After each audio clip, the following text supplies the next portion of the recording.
Have you ever noticed your body reacting in relationships before your mind has actually figured out what's going on? Like maybe your stomach drops when someone takes a little longer to reply, or your jaw clenches during a pause in conversation. That can be anxious attachment at work, not just in your thoughts, but in your nervous system. Learning to notice these physical cues, what's known as somatic awareness, can help you to pause, regulate, and respond in ways that align with the secure love that you want to create. And when you start to pay attention, you can notice that your body isn't just telling you when something's wrong. It's also giving you really helpful information that you can use. So if you've ever found yourself feeling suddenly unsettled in a relationship, your body probably gave you the first signals. For people with anxious attachment, these signs often show up different in different parts of the body. So in the stomach, people sometimes tell me there's like a knot or nausea or fluttering sensations. For example, when a partner seems distant. In the jaw and the face, maybe someone might clench their teeth or purse their lips, or maybe they're even holding tension there without realizing it and they wake up in the morning with a sore jaw. In the shoulders and the neck, there can be tightening or like hunching forwards, or just feeling like they're carrying a lot of weight. In the legs, the hands, people sometimes get restlessness, or they're like tapping fingers or bouncing a leg. In the back and the chest, people can have shallow breathing, or like a sense of heaviness across the shoulders, or a feeling of pressure.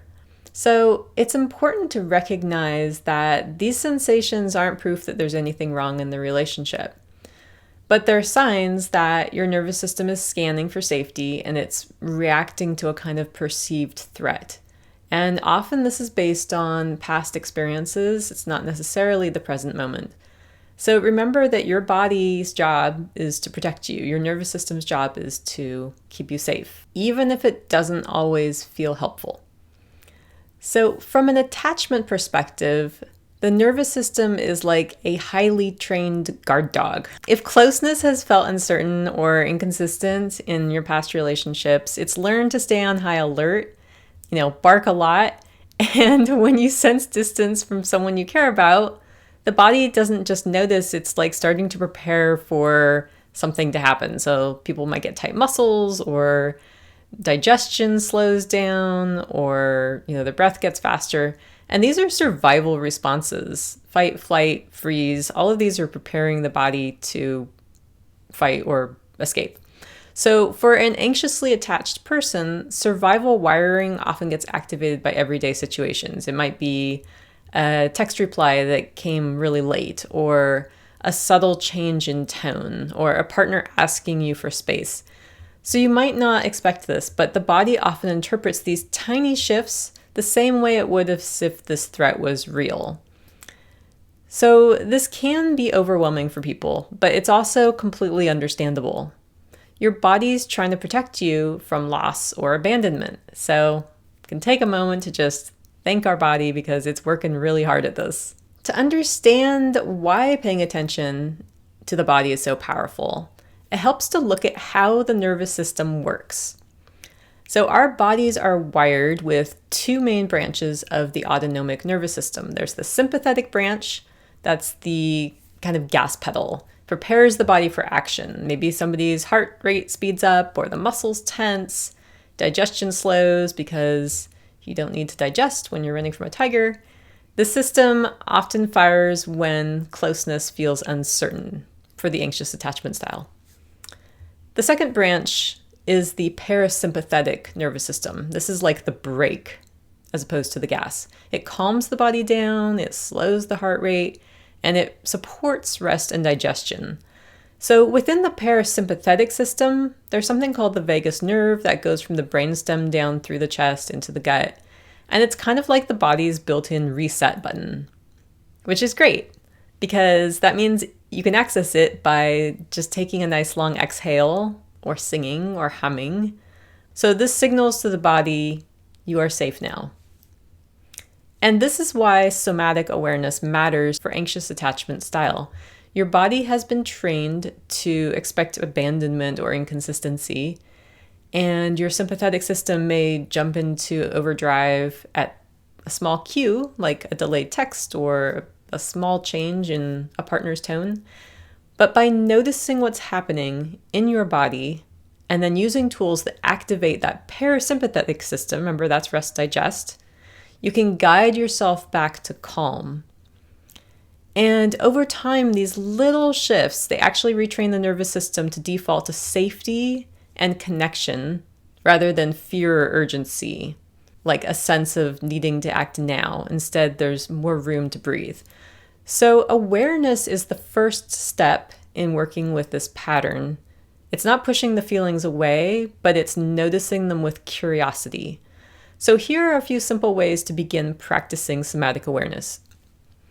First, pause and notice. When you feel activated, stop for just a moment and notice, okay, what's happening in the body right now? Maybe your jaw's tight or hands are restless or stomach's unsettled, just noticing that.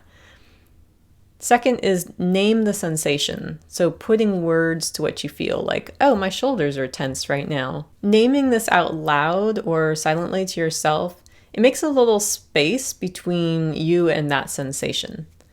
Third is to stay curious. You can gently ask, okay, what might my body be trying to protect me from right now? You don't need an immediate answer. The point is to meet your body where it's at with understanding instead of judgment. And fortunately, even just a few seconds of awareness can really shift how the nervous system responds. So let's talk about some simple regulation tools. Once you notice what's happening, you can give the body what it needs, like grounding or soothing. So here are some approachable practices. And I go into these in a lot more detail in my course, a lot of different practices. So one way you can do this is grounding through the feet. So really noticing the sensation of the floor under your feet, just pressing down gently and noticing the support underneath you. And this helps signal to the body that you're safe in this moment. Next, you can try a breath reset. So breathing out longer than you breathe in. So for example, inhaling on the count of 4 and then exhaling to a count of 6. This is one of my favorites for just a quick reset. This longer exhale helps the body to calm down. And another way is to use movement. So if your jaw is tight, gently massaging it or yawning a little bit. If the shoulders are tense up here, then just rolling them in circles. If the legs are restless, standing up and stretch. So these aren't quick fixes to erase stress and tension, but they are ways of shifting the body's state so that you can respond more clearly and calmly. And do remember that these small shifts matter more than doing anything perfectly. So if you like, leave a comment with your favorite nervous system reset for attachment stress. You never know who you're going to help. So next up is a daily somatic awareness practice. When I want to get more grounded in my body, this is one simple way that I might practice that. So first, get settled. I find a spot where I feel comfortable. I might sit down or stand with my feet flat on the floor.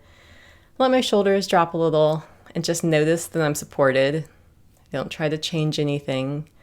I just take a moment to arrive. Second is a body scan. So I might slowly bring my attention across my body, starting at the top of my head, moving all the way down to my feet. I can notice my jaw, my neck, the shoulders, hips, belly, every part one by one. So I'm not trying to find anything specific. I'm just checking in to see what's happening in the body. Third is naming and acknowledging. So if I find an area that feels tight or activated, I just name it, like, oh, my stomach feels kind of fluttery, or, oh, there's some tension in my shoulders. Almost like I'm talking to a friend, like, oh, I hear you. Fourth is to do some regulation. So I might do something small to help my breath settle. If my breath feels shallow, I'm going to take a nice, slow, gentle breath in on the count of 4. And exhale on the count of 6. If my muscles feel tight, I might roll my shoulders or gently stretch. And if I feel restless, I might stand up and move around a little bit or go for a walk. And finally, a grounding closing practice to finish. I usually, put a hand on, say, my stomach, feel the warmth, take a nice gentle breath. I might even remind myself I'm safe in this moment. And the good news is the more often someone does this practice, the easier it becomes to catch these anxious patterns before they take over. So it doesn't mean ignoring our feelings, it's simply bringing awareness to the sensations that go along with them. This doesn't need to take a long time, maybe 5 minutes, and it can make such a huge difference. And the more often I do practices like this, my clients do practices like this, the easier it is for people to catch those anxious patterns in the body before they take over, catch any kind of stress that's going on in your life, and just soothe that and release it like a meditation practice.